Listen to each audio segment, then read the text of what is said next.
eyes in the sky, gazing far into the night. I raise my hand to the fire, but it's no. Assalamualaikum warahmatullahi wabarakatuh. Selamat pagi anak-anak. Puji Tuhan, hari ini kita bertemu kembali walaupun melalui daring dalam pembelajaran PPKN kita. Baik, sebelum kita memulai kegiatan kita pada hari ini, marilah kita mengawali semua kegiatan kita dengan berdoa.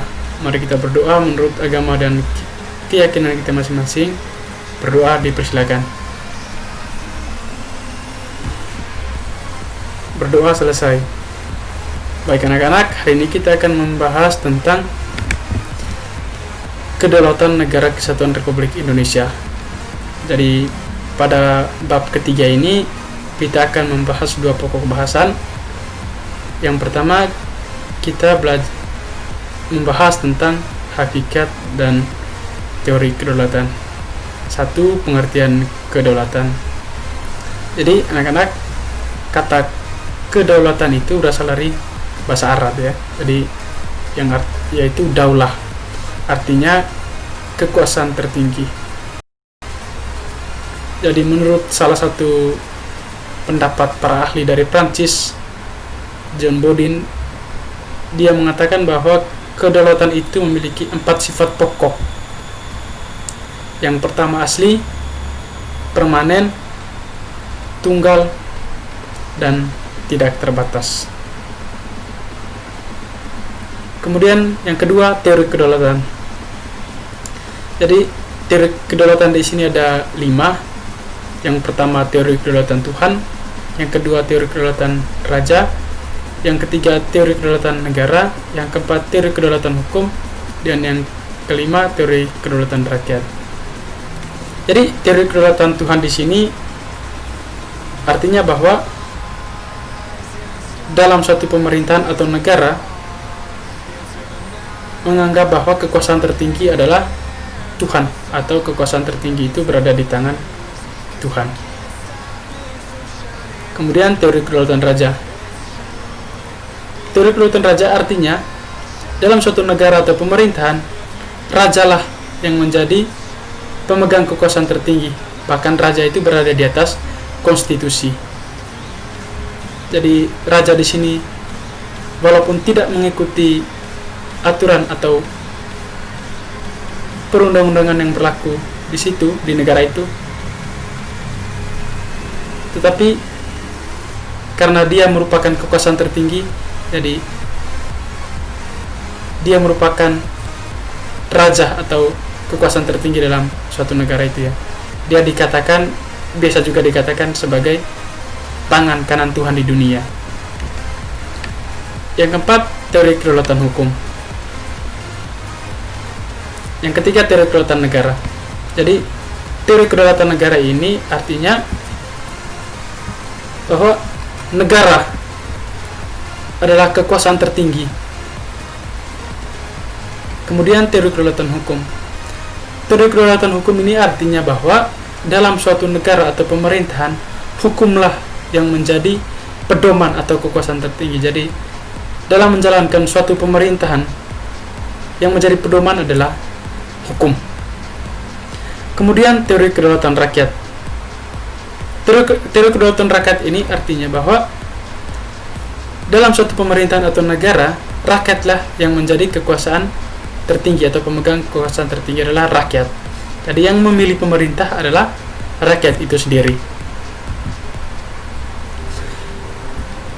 Kemudian pokok bahasan yang kedua yaitu bentuk dan prinsip kedaulatan negara Republik Indonesia. Indonesia adalah negara yang berdasarkan atas kedaulatan rakyat. Jadi ini dipertegaskan dalam Undang-Undang Dasar Negara Republik Indonesia tahun 1945 di alinea keempat yang berbunyi, maka disusunlah kemerdekaan kebangsaan Indonesia itu dalam suatu Undang-Undang Dasar Negara Indonesia yang terbentuk dalam suatu susunan negara Republik Indonesia yang berkedaulatan rakyat. Kemudian dalam pasal 1 ayat 2 menegaskan bahwa kedaulatan berada di tangan rakyat dan dilaksanakan berdasarkan undang-undang. Dengan demikian bahwa pelaksanaan kedaulatan rakyat ini ditentukan oleh Undang-Undang Dasar. Artinya bahwa Undang-Undang Dasar menentukan bagaimana dari kedaulatan rakyat yang pelaksanaannya diserahkan kepada badan atau lembaga yang keberadaan atau wewenang atau tugas serta fungsinya ditentukan oleh Undang-Undang Dasar itu sendiri. Jadi dalam pasal 1 ayat 2 itu telah mengubah ketatanegaraan Indonesia. Jadi ketentuan pada pasal 1 ayat 2 Undang-Undang Dasar 1945 telah mengubah sistem ketatanegaraan Indonesia melalui MPR sebagai pemegang kedaulatan rakyat kepada sistem kedaulatan rakyat yang diatur melalui Undang-Undang Dasar tahun 1945, yang kemudian undang-undang tersebut menjadi dasar atau rujukan utama dalam menjalankan kedaulatan rakyat itu, yang mengatur dan membagi pelaksanaan kedaulatan rakyat kepada rakyat sendiri maupun kepada badan atau lembaga negara. Selain itu juga teori kedaulatan rakyat juga dipertegaskan dengan kedaulatan hukum yang diatur dalam Undang-Undang Dasar 1945 pasal 1 ayat 3.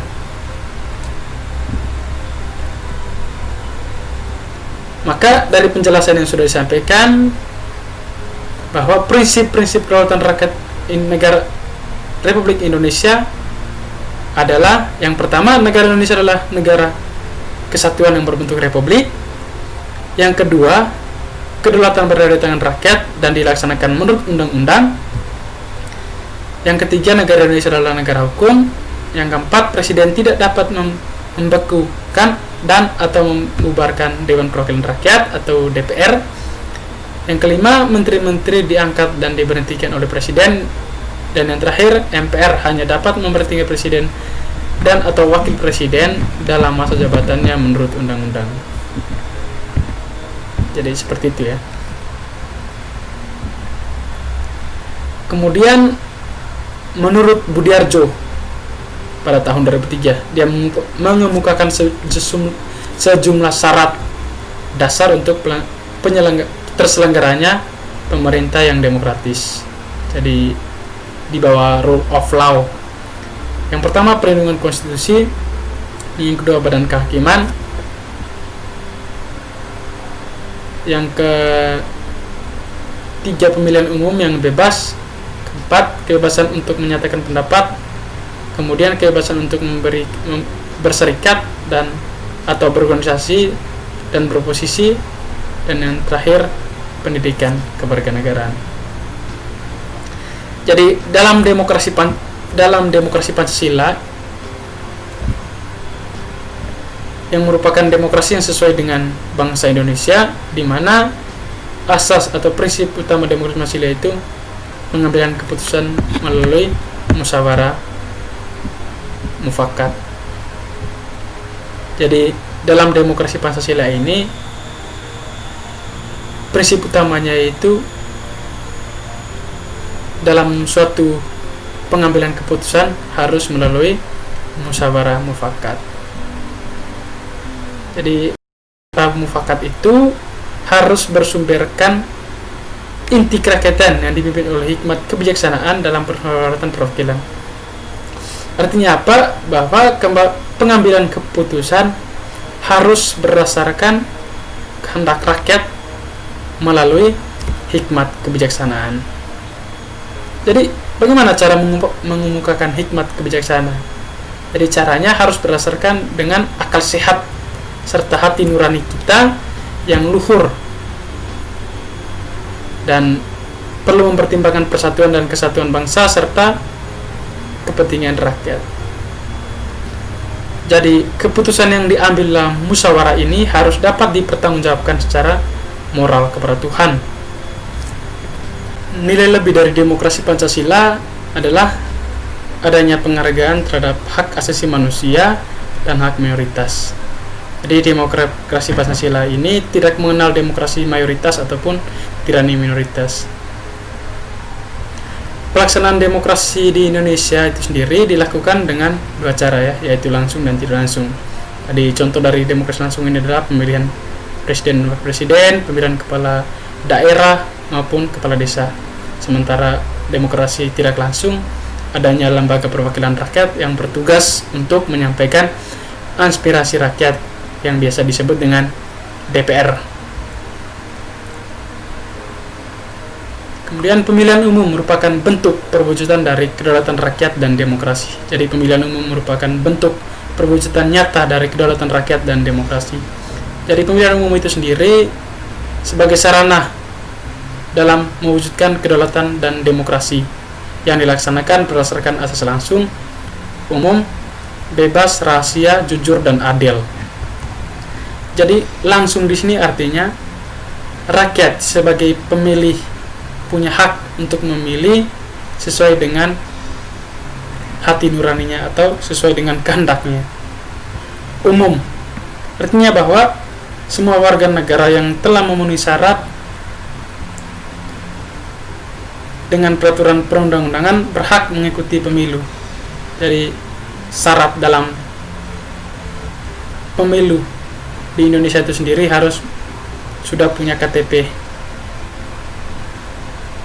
atau umur 17 tahun ke atas. Kemudian bebas.